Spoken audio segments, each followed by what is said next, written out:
ಎಲ್ರಿಗೂ ನಮಸ್ಕಾರ. ಹಾಡು ಹಳತು ಭಾವನವೇನ ಸರಣಿಗೆ ಮತ್ತೊಮ್ಮೆ ನಿಮ್ಮೆಲ್ಲರಿಗೂ ಸ್ವಾಗತ. ಇಂದಿನ ಈ ಕಂತಿನಲ್ಲಿ ಇತ್ತೀಚೆಗೆ ತಾನೇ ಅರಿವು ಮೂಡಿಸಿಕೊಂಡಂತಹ ಒಂದು ರಚನೆ ದಾಸರದು. ಈ ಮುಂಚೆ ಇದನ್ನು ಕೇಳಲಿರಲಿಲ್ಲ. ಸೊ ಇದನ್ನು ರಚನೆ ಅನ್ನೋದಕ್ಕಿಂತ ಹೆಚ್ಚಾಗಿ ರಚನೆಯ ಒಂದು ಪ್ರಕಾರವಾದ ಮುಂಡಿಗೆ ಅಂತ ಹೇಳ್ಬೋದು. ಇದು ಮುಂಡಿಗೆನೇ. ಕಾರಣ ಏನಪ್ಪ ಅಂದರೆ, ಹೇಳಿರೋದು ಒಂದು ರೀತಿ ಇದೆ, ಆದರೆ ಅನೇಕ ಅರ್ಥಗಳು ಈ ಮುಂಡಿಗೆಯಲ್ಲಿ ಇದೆ. ಈ ಮುಂಡಿಗೆಯನ್ನು ಒಂದು ಬಟ್ಟೆಯ ಮುಂಡಿಗೆ ಅನ್ನೋ ರೀತಿಯಲ್ಲೇ ನಾವು ಕಂಡಾಗ ಸುರುಳಿಯನ್ನು ಬಿಚ್ಚುತ್ತಾ ಹೋದಂಗೆ ಅರ್ಥಗಳು ಸಾಕಷ್ಟು ಹೊಳಿತಾ ಸಾಗತ್ತೆ. ಬಹುಶಃ ನಾನು ಇವತ್ತು ಹೇಳ್ತಕ್ಕಂಥದ್ದು ಒಂದು ಅರ್ಥ ಇರ್ಬೋದು, ಇದಕ್ಕೆ ನೂರಾರು ಅರ್ಥ ಇರುತ್ತೆ ಅಂತ ನಿಮಗೂ ಗೊತ್ತೇ ಇದೆ. ಬನ್ನಿ ನೋಡೋಣ ಯಾವುದು ಅಂತ. ಮಾಡು ಸಿಕ್ಕದಲ್ಲ.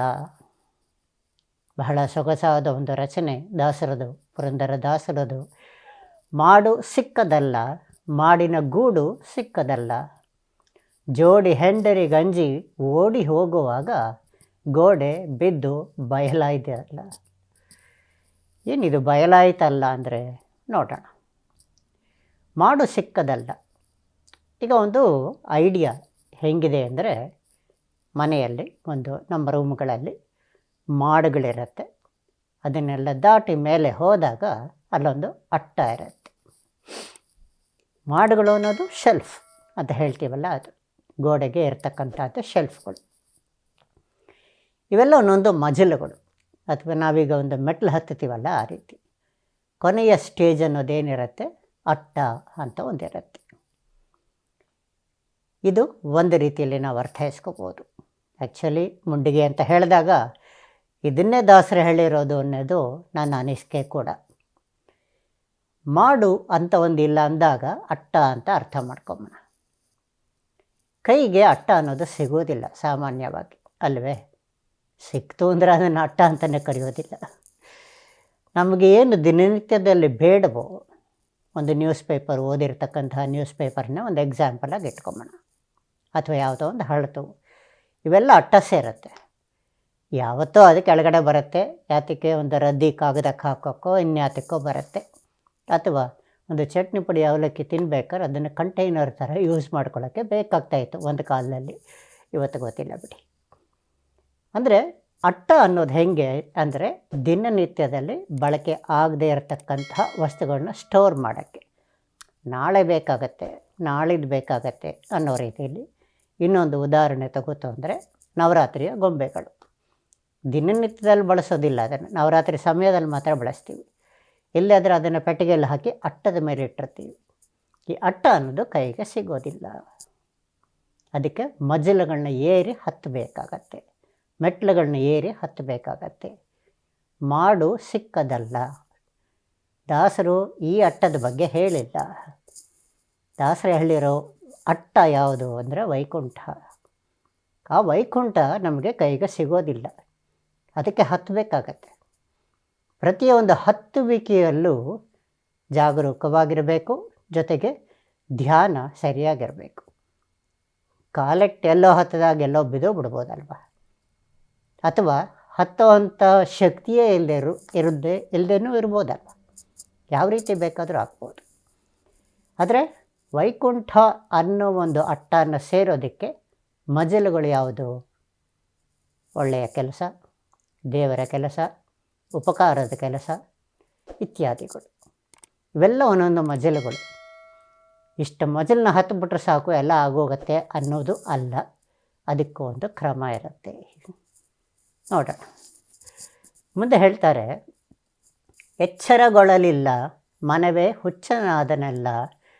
ಅಚ್ಚಿನೊಳಗೆ ಮೆಚ್ಚು, ಮೆಚ್ಚಿನೊಳಗೆ ಅಚ್ಚು, ಕಿಚ್ಚೆದ್ದು ಹೋಯಿತಲ್ಲ. ಎಚ್ಚರಗೊಳ್ಳಲಿಲ್ಲ. ಯಾವುದೋ ಒಂದು ಧ್ಯಾನದಲ್ಲೇ ಕೂತುಬಿಟ್ಟು ಎಚ್ಚರಿಕೆನೇ ಆಗಲಿಲ್ಲ. ಏನಿದು ಧ್ಯಾನ? ದೈವ ಧ್ಯಾನವೇ ಅಲ್ಲ. ದಿನನಿತ್ಯದ ಒಂದು ಜಂಜಟ್ಟಿನ ಧ್ಯಾನದಲ್ಲೇ ಕೂತುಬಿಟ್ಟು ಬರೀ ಅದ್ರ ಸುತ್ತನೇ ಓಡಾಟ. ಆ ಕೆಲಸ, ಈ ಕೆಲಸ, ಈ ಜವಾಬ್ದಾರಿ, ಆ ಜವಾಬ್ದಾರಿ ಅಂತ ಹೇಳಿಬಿಟ್ಟು ದೈವದ ಕಡೆ ಒಂದು ಧ್ಯಾನ ಇರಲಿಲ್ಲ. ಹಾಗಾಗಿ ಹುಚ್ಚನಾದೆನಲ್ಲ. ದಿನನಿತ್ಯದಲ್ಲೂ ಏನು 24 ಗಂಟೆನೂ ಧ್ಯಾನದಲ್ಲಿರಬೇಕು ದೈವದ್ದು ಅಂತ ಯಾರೂ ಹೇಳ್ತಾ ಇಲ್ಲ. ಆದರೆ ಮಿಕ್ಕಿದ್ದಕ್ಕೆಲ್ಲ ಸಮಯ ಇರುತ್ತೆ, ಇದಕ್ಕಿರೋದಿಲ್ವೇ ಅನ್ನೋ ರೀತಿಯಲ್ಲಿ ಆಲೋಚನೆ ಮಾಡಿದಾಗ ದೈವ ಧ್ಯಾನ ಅನ್ನೋದು, ಒಳಿತಿನ ಕ್ರಿಯೆ ಅನ್ನೋದು ಇತ್ಯಾದಿಗಳನ್ನೂ ಕೂಡ ನಮ್ಮ ಕೆಲಸದ ಭಾಗವಾಗಿ ಇರಿಸ್ಕೊಳ್ಬೇಕಾಗತ್ತೆ ಅನ್ನೋದು ಇಲ್ಲಿ ಇರತಕ್ಕಂಥ ಇಂಗಿತ ಅಲ್ವೇ. ಮುಂದೆ ಹೇಳ್ತಾರೆ, ಅಚ್ಚಿನೊಳಗೆ ಮೆಚ್ಚು, ಮೆಚ್ಚಿನೊಳಗೆ ಅಚ್ಚು. ಬಹಳ ಸೊಗಸಾದದ್ದು ಇದು. ಅಂದರೆ ಇಲ್ಲಿ ಒಂದೇ ರೀತಿ ನಾವು ಅರ್ಥ ಮಾಡ್ಕೋಬಹುದು ಅಂತ ಹೇಳಿದ್ರೆ, ಅಥವಾ ಒಂದು ರೀತಿ ಅರ್ಥ ಮಾಡ್ಕೋಬೋದು ಅಂತ ಹೇಳಿದ್ರೆ, ಅಚ್ಚಿನೊಳಗೆ ಮೆಚ್ಚು, ಮೆಚ್ಚಿನೊಳಗೆ ಅಚ್ಚು. ಅಚ್ಚುಮೆಚ್ಚು ಅಂತಾರಲ್ಲ, ಅದೇ ವಿಚಾರ ಇದು. ವ್ಯಾಮೋಹ, ಅಚ್ಚುಮೆಚ್ಚು ಅನ್ನೋದು ವ್ಯಾಮೋಹ. ಯಾವುದೋ ಒಂದು ಅಚ್ಚು ಅನ್ನೋದೊಂದು ಏನಿದೆ, ಒಂದು ಫಿಗರ್ ಅನ್ನೋದೇನಿದೆ, ಸ್ಕಲ್ಪ್ಚರ್ ಅನ್ನೋದೇನಿದೆ, ಅದ್ರ ಬಗ್ಗೆ ಅತೀವವಾದ ಒಂದು ಮೆಚ್ಚುಗೆ. ಈ ಅಚ್ಚು ಅನ್ನೋದೇನು, ದೈವತಾ ವಿಗ್ರಹವೇ ಬಹುಶಃ ಅಲ್ಲ, ನಮ್ಮ ಅಚ್ಚುಗಳು, ನಮ್ಮ ನಂತರದ ಜನ್ರೇಷನ್ ಮಕ್ಕಳು, ಇವರ ಬಗ್ಗೆ ಅತಿಯಾದ ಒಂದು ವ್ಯಾಮೋಹ ಅಂತ ಬೆಳೆಸ್ಕೊಂಡು ಮಿಕ್ಕಿದ ಯಾವುದ್ರ ಕಡೆಯೂ ಗಮನನೇ ಕೊಡದೇ ಇರೋದು. ಮೆಚ್ಚಿನೊಳಗೆ ಅಚ್ಚು. ಎಷ್ಟು ಮಟ್ಟಿಗೆ ಒಂದು ಮೆಚ್ಚುಗೆ ಅಂತ ಇರುತ್ತೆ, ವ್ಯಾಮೋಹ ಅನ್ನೋದನ್ನಿರುತ್ತೆ, ಅದು ಮನಸ್ಸಿನೊಳಗೆ ಅಚ್ಚು ಹಾಕ್ಕೊಂಡ್ಬಿಟ್ಟಿರುತ್ತೆ ಹೊರತು ಬೇರೆ ಯಾವುದಕ್ಕೂ ಅದಕ್ಕೆ ಜಾಗನೇ ಬಿಡೋದಿಲ್ಲ. ಇಂಥ ಒಂದು ಅಚ್ಚುಮೆಚ್ಚುಗಳಿಂದ ಏನಾಗತ್ತೆ ಅಂದರೆ ಮೋಹ ಜಾಸ್ತಿ ಆಗತ್ತೆ, ವ್ಯಾಮೋಹ ಜಾಸ್ತಿ ಆಗತ್ತೆ, ಕಣ್ಣು ಕುರುಡಾಗತ್ತೆ. ಹಾಗಾಗಿ ಏನಾಯಿತು, 24/7 ಕೂಡ ಇಂಥ ಒಂದು ಅಚ್ಚುಮೆಚ್ಚುಗಳಲ್ಲೇ ಸಿಕ್ಕಾಕೊಂಡು ಬೇರೆ ಯಾವುದಕ್ಕೂ ಜಾಗ ಕೊಡದೆ ಹುಚ್ಚನಾದೇನಲ್ಲ. ಮುಂದೆ ಹೇಳ್ತಾರೆ, ಮುಪ್ಪು ಬಂದಿತಲ್ಲ, ಪಾಯಸ ತಪ್ಪದೆ ಉಣಲಿಲ್ಲ, ತುಪ್ಪದ ಬಿಂದಿಗೆ ತಿಪ್ಪೆಯ ಮೇಲೆ ದಪ್ಪಗೆ ಬಿತ್ತಲ್ಲ. ಸೊಗಸು. ಮತ್ತೊಮ್ಮೆ ಮುಪ್ಪು ಬಂದ್ಬಿಡ್ತು, ಜೀವನಗಳು ಸಾಕ್ತಾಯಿತ್ತು, ವಯಸ್ಸು ಚಿಕ್ಕದಿತ್ತು, ಇತ್ಯಾದಿ ಇತ್ಯಾದಿ. ಒಂದಿನ ಹೇಳದೆ ಕೇಳದೆ ಮುಪ್ಪು ಕೂಡ ಬಂದ್ಬಿಟ್ಟಿದೆ. ಆದರೆ ಪಾಯಸ ತಪ್ಪದೇ ಉಣಲಿಲ್ಲ. ಈ ಪಾಯಸ ಅನ್ನೋದೇನು, ರಾಮನಾಮ ಪಾಯಸ ಅನ್ನೋ ರೀತಿಯಲ್ಲೇ ನಾವು ಅರ್ಥೈಸ್ಕೊಂಡಾಗ ದೈವ ಧ್ಯಾನ ಆಗ್ಬೋದು, ದೈವದ ಬಗೆಗಿನ ಚಿಂತನೆ ಆಗ್ಬೋದು, ಹೀಗೆ ಯಾವುದಾದ್ರೂ ಆಗ್ಬೋದು. ಒಟ್ಟಿನಲ್ಲಿ ಆ ಪಾಯಸ ಅನ್ನೋದು ಉಣಲೇ ಇಲ್ಲ. ಅಷ್ಟರಲ್ಲೇನಾಗೋಗಿದೆ, ಮುಪ್ಪು ಬಂದ್ಬಿಟ್ಟಿದೆ. 60 ಅಂತಲೇ ಒಂದು ಎಕ್ಸಾಂಪಲ್ ತೊಗೊಬೋಣ. 60 ವರ್ಷ ಕಳೆದೇ ಹೋಗಿದೆ, ಗೊತ್ತೇ ಆಗಲಿಲ್ಲ. ಎಲ್ಲ ರೀತಿಯೊಂದು ಕೆಲಸ ಕಾರ್ಯ ಇತ್ಯಾದಿಗಳೆಲ್ಲ ಆಯಿತು, ಆದರೆ ದೈವ ಧ್ಯಾನದ ಬಗ್ಗೆ ಚಿಂತನೆಯೇ ಬರಲಿಲ್ಲ. ಮುಪ್ಪು ಬಂದಿತಲ್ಲ. ತುಪ್ಪದ ಬಿಂದಿಗೆ ಅಂದರೆ ನಾಜೂಕಾದ ದೇಹ ನಮ್ಮದೇ. ತುಪ್ಪದ ಬಿಂದಿಗೆ ಏನಾಗಿದೆ, ಈಗ ತಿಪ್ಪೆಗೆ ಬಿದ್ದೋಗಿದೆ, ಅಂದರೆ ಕೂಪಕ್ಕೆ ಬಿದ್ದೋಗಿದೆ. ಈ ತುಪ್ಪದ ಬಿಂದಿಗೆ ತಿಪ್ಪೆಗೆ ಬಿದ್ದ ಮೇಲೆ ಅದನ್ನು ಬಳದು ತಗೊಂಡು ಬಳಸಲಿಕ್ಕಂತೂ ಅಸಂಭವ.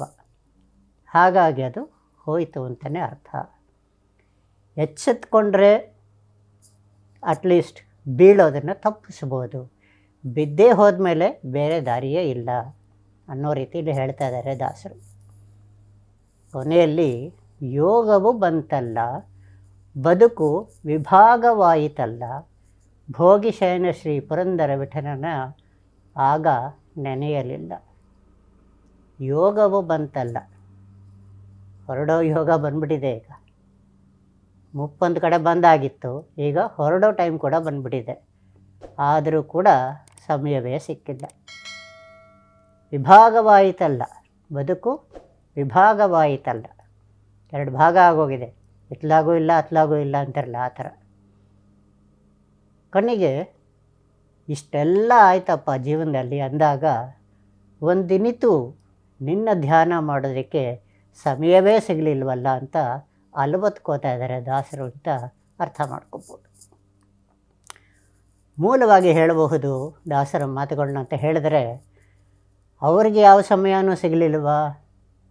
ಇಲ್ಲ ಬಿಡಿ, ದಾಸರು ಸಾಕಷ್ಟು ತಮ್ಮ ಸಮಯವನ್ನು ವಿನಿಯೋಗಿಸ್ಕೊಂಡ್ರು. ಆದರೆ ಅವರದೇ ಒಂದು ಲೆಕ್ಕಾಚಾರದಲ್ಲಿ ನೋಡಿದಾಗ ಎಷ್ಟೋ ವರ್ಷಗಳು ಒಬ್ಬ ಸಿರಿವಂತನಾಗಿ ಅವರು ಕಾಲ ಕಳೆದುಬಿಟ್ಟಿದ್ರು. ಅದಾದಮೇಲೆ ಒಂದು ಜ್ಞಾನೋದಯ ಬಂತು ದೈವ ಧ್ಯಾನದಿಂದ ಅಥವಾ ದೈವನ ಕೃಪೆಯಿಂದ. ಅಲ್ಲಿವರೆಗಿನ ಒಂದು ಜೀವನ ಅನ್ನೋದು ಏನಿದೆ ಅದನ್ನು ಅವರು ವರ್ಣಿಸ್ತಾ ಇದ್ದಾರೆ ಅಂತ ಅರ್ಥ ಪಡ್ಕೋಬೋದು. ಆ ಮುಂದಿನ ಭಾಗದ ಜೀವನನ ಅವ್ರು ತಗೊಳ್ತಾ ಇಲ್ಲ. ಅದಕ್ಕೆ ಮುಂಚಿನ ಜೀವನ ತಗೋತು ಅಂದರೆ ಅಲ್ಲೇ ಮುಪ್ಪಿತ್ತು, ಅಲ್ಲೇ ಒಂದು ವ್ಯಾಮೋಹಗಳಿತ್ತು, ಇತ್ಯಾದಿಗಳನ್ನಂತ ತಗೋಬೋದು. ಹಾಗೂ ಒಂದು ವೇಳೆ ನಾವು ಮುಪ್ಪನ್ನು ಮುಪ್ಪಾಗಿಯೇ ಸ್ವೀಕರಿಸಿ ಅವರ ಜೀವನದ ಕಡೆಯ ದಿನಗಳು ಅನ್ನೋ ರೀತಿಯಲ್ಲಿ ಆಲೋಚನೆ ಮಾಡಿದ್ರೂ ಕೂಡ ದಾಸರು ಅವರದೇ ಜೀವನನೇ ತಗೊಂಡು ನನಗೆ ದೈವ ಧ್ಯಾನಕ್ಕೆ ಸಮಯನೇ ಸಿಗಲಿಲ್ಲ ಅಂತ ಅವರು ಹೇಳ್ಕೊಂಡಿದ್ದರೆ ನಾವು ಎಷ್ಟನವರು ಅಂತ ನಾವು ತಿಳ್ಕೊಬೇಕಾಗತ್ತೆ. ನಮ್ಮದು ಏನೂ ಅಲ್ಲ ಅವರ ಮುಂದೆ. ಏನಂತೀರಿ?